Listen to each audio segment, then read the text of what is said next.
Kiban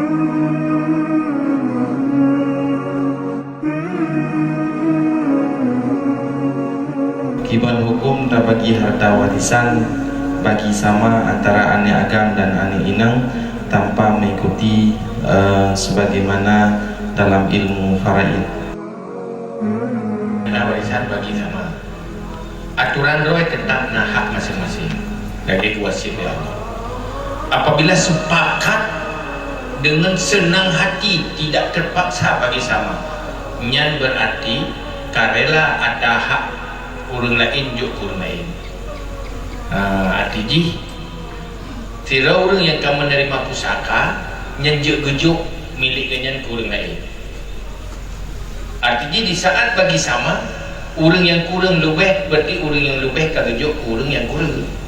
Tapi betul-betul bersetuju. Nah tira orang kawan han setuju, hanjut atau orangnya dia bagi sama juk hak orangnya. Kenapa ni? Tira ilmu hana lagi warisan.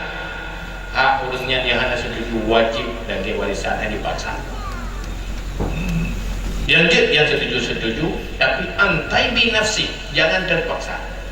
Bersenang hati, hana senang hati hari juga bagi sama.